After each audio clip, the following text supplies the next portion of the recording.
Hello दोस्तों, मेरा नाम है एडवोकेट एम जे और आपका हमारे इस चैनल पर स्वागत है। आज का हमारा टॉपिक है AIBE 19 और इसे फर्स्ट अटेम्प्ट में कैसे पास करें।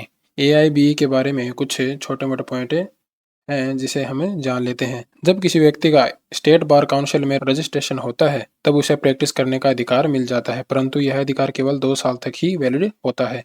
2 वर्ष होने के पश्चात आप अपना वकालतनामा कोर्ट में पेश नहीं कर सकते।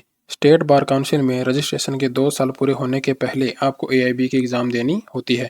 ऐसा नहीं है कि 2 साल के अंदर ही एग्ज़ाम दे सकते हैं, इसे आप कितनी बार भी दे सकते हैं, 2 साल होने के बाद भी दे सकते हैं। फ़र्क बस इतना है कि 2 साल होने के पश्चात आप कोर्ट में वकालतनामा पेश नहीं कर सकते, यानी आप कोर्ट में प्रैक्टिस नहीं कर सकते। यह केवल आप 2 साल तक ही कर सकते हैं। जैसा कि आप देख सकते हो, AIB 19 का नोटिफिकेशन आ चुका है, जिसके प्रमुख कुछ डेट हैं वो हम डिस्कस कर लेते हैं। AIB की नोटिफिकेशन की जो फॉर्म भरने की जो स्टार्टिंग डेट है वो डेट है 3 सितंबर से यह स्टार्ट हो चुके हैं और यह 25 अक्टूबर तक क्लोज होंगे। अगर आपके फॉर्म में कोई करेक्शन कराना है तो वो है 30 अक्टूबर तक ही हो सकता है और आपके एग्ज़ाम के जो एडमिट कार्ड हैं वो नवंबर 18 को निकाल दिए जाएंगे और आपकी एग्जाम है वो 24 नवंबर को हो जाएगी। यहाँ पे नोट दिया हुआ है जिसे आप पढ़ सकते हैं। Please note the passing percentage is fixed 45% for general and OBC candidate and 40% for SC and ST and disable candidate. यानी अगर आप जनरल या फिर OBC से रिलेट करते हैं तो आपको 45% पासिंग मार्क्स लाने ही होंगे। अगर आप SC ST से हैं या फिर डिसेबल हैं तो उस कंडीशन में आपको 40% पासिंग मार्क्स चाहिए ही चाहिए।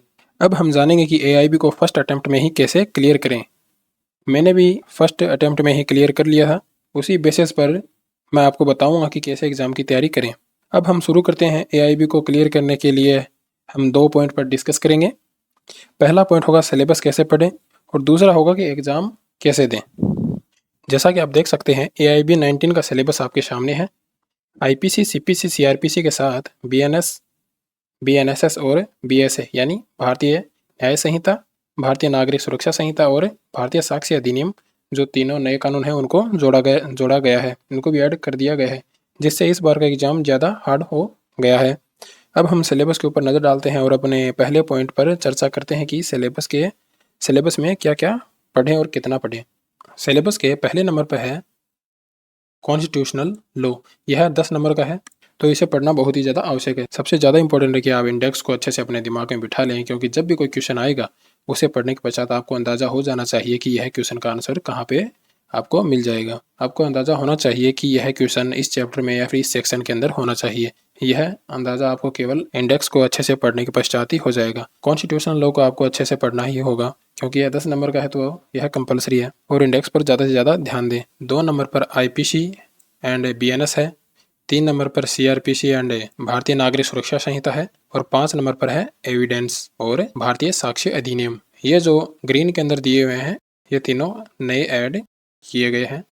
अब हम इन्हें 2 नंबर, 3 नंबर और 5 नंबर के बारे में विस्तार से डिस्कस करेंगे, जिसमें आपको क्या क्या पढ़ना है, कैसे पढ़ना है, यह जानना बहुत ज़्यादा ज़रूरी है। इन सभी में जो 3 नए कानून जोड़े गए हैं आपको उनको भी पढ़ना होगा। जैसा कि आप जानते हैं एक साथ 2024 से ये तीनों कानून लागू हो चुके हैं। इन सभी में आपको किन किन पॉइंट को अच्छे से पढ़ना है वो मैं आपको बता देता हूँ। सबसे पहले जो नए सेक्शन ऐड हुए हैं उन पर फोकस रखना ज़्यादा ज़रूरी है, और जिनको रिमूव कर दिया गया है और जिनके अंदर परिवर्तन हुआ है इन सभी में आप अच्छे से ध्यान रखेंगे। यह आपको अच्छे से पढ़ना है। दूसरे शब्दों में जो भी पुराने और नए एक्ट में अंतर है उस पर अच्छे से फोकस कीजिएगा। जैसे कि भारतीय नागरिक सुरक्षा संहिता में इन्वेस्टिगेशन पार्ट में चेंजेस हुए हैं, यह इंपॉर्टेंट है, आप इसे पढ़ लीजिएगा। और इन सब की इंडेक्सेस पर अच्छे से ध्यान दीजिएगा, क्योंकि आपको क्वेश्चन पढ़ने के साथ ही पता लग जाना चाहिए कि यह इस क्वेश्चन का आंसर यहाँ पर मुझे मिल जाएगा। अगर आप पुराने और नए कानून के बीच के अंतर, यानी जो भी ऐड हुआ है, रिमूव हुआ है या परिवर्तन हुआ है, इन सभी की डिटेल्ड में जानकारी चाहते हैं तो लाइक एंड सब्सक्राइब करें और कमेंट बॉक्स में मुझे ज़रूर बताएं ताकि मैं वीडियो बना सकूं। नए बेयर एक्ट में आपको पुराने व नए एक्ट की सेक्शन की टेबल मिल जाएगी, जिसमें पुराने व नए का कंपैरिजन दिया हुआ है, और जो पुराने की जगह जो नए कानून ऐड हुए हैं वो भी आपको मिल जाएंगे। 4 नंबर पे जो है CPC, जिसके नंबर भी 10 हैं, इसे भी आपको संपूर्ण पढ़ना होगा और चैप्टर और इंडेक्स को अच्छे से ध्यान में रखें। इसके पश्चात है 7 नंबर फैमिली लॉ। इस पार्ट के जो नंबर हैं वह है 8। फैमिली लॉ के अंदर हिंदू लॉ और मुस्लिम लॉ आते हैं। इनके बेयर एक्ट आपको मिल जाएंगे। इनमें ज़्यादा विस्तार नहीं है, ये पतले पतले बेरेक्ट हैं, तो आप इनको अच्छे से पढ़ लीजिएगा। इसे इंडेक्स समेत बहुत ही अच्छे से पढ़िएगा, क्योंकि इस पार्ट के अधिकतर क्वेश्चन और आंसर आपको इंडेक्स में ही मिल जाएंगे। ये जो टॉपिक हैं constitutional law, IPC, CrPC, CPC, evidence and family law, इन सबको आप पूरा और अच्छे से पढ़िएगा, क्योंकि ये बहुत ही ज़्यादा इंपॉर्टेंट है। इन सभी को अच्छे से संपूर्ण पढ़ना, क्योंकि केवल इन एक्ट के टोटल 54 नंबर होते हैं जो पास होने के लिए काफ़ी है। इन सभी के बेयर एक्ट आप ज़रूर लेकर जाए। अभी आप स्टडी कर रहे होंगे तो बेयर एक्ट्स में पेन, पेंसिल या मार्कर का इस्तेमाल ना करें, क्योंकि एग्जाम सेंटर में यह अलाउ नहीं होंगे। आपको नए बेयर एक्ट खरीदने पड़ सकते हैं, इसलिए बेयर एक्ट्स के अंदर किसी भी प्रकार का पेन या मार्कर या फिर किसी का यूज़ ना करें। और जो बाकी के एक्ट्स बच गए हैं उन्हें आप नंबर ऑफ क्वेश्चन के आधार पर पढ़ सकते हैं और आपके इंटरेस्ट के आधार पर भी पढ़ सकते हैं। जो आपको अच्छा लगे उसे पढ़ें, इंडेक्स पर नज़र बनाकर रखें। जो बेयर एक्ट आपके पास उपलब्ध हैं उसे पढ़ें और उसे लेकर जाएं। यहाँ पर पब्लिक इंटरेस्ट लिटिगेशन के 4 नंबर हैं, एडमिनिस्ट्रेटिव लॉ के 3 नंबर हैं, कंपनी लॉ के 2 नंबर हैं, इन्वायरमेंटल लॉ के 2 नंबर हैं, साइबर लॉ है उसके 2 नंबर हैं, labour law and industrial law के 4 नंबर हैं। इन 11, 12, 13, 14 के आप बेरेक्ट ले जाएं और इनके अंदर जो आए सवाल है वह लगभग आपको मिल जाएंगे, क्योंकि ये छोटे छोटे बेरेक्ट्स हैं, आपको आसानी होगी। अब हम ये तो पढ़ चुके हैं कि सिलेबस के अंदर क्या क्या पढ़ना है और कैसे पढ़ना है और कितना पढ़ना है। सबसे ज़्यादा फोकस इंडेक्स पर रखिएगा, क्योंकि इंडेक्स के थ्रू ही आपको सबसे आसानी से क्वेश्चन के आंसर मिल जाएंगे। अब हम अपने दूसरे पॉइंट की ओर बढ़ते हैं और जानते हैं कि एग्जाम में क्या करना है। आप बैग में बेरेक्ट्स तो खूब सारे भर के लेके जा सकते हैं। आपके सामने जो सवाल है उनके सभी के जवाब आपके बैग के अंदर होंगे, परंतु आपके पास उन सभी को ढूंढने के लिए समय नहीं होगा। सबसे बड़ी दिक्कत यही आती है कि आंसर कैसे ढूंढें। तो हम इस प्रकार से आंसर ढूंढेंगे कि कम से कम समय में अधिक से अधिक आंसर मिल सकें। अब हम जान लेते हैं कि क्रम अनुसार सवालों के जवाब कैसे देंगे। आप क्वेश्चन पेपर को शुरू से पढ़ना स्टार्ट करेंगे।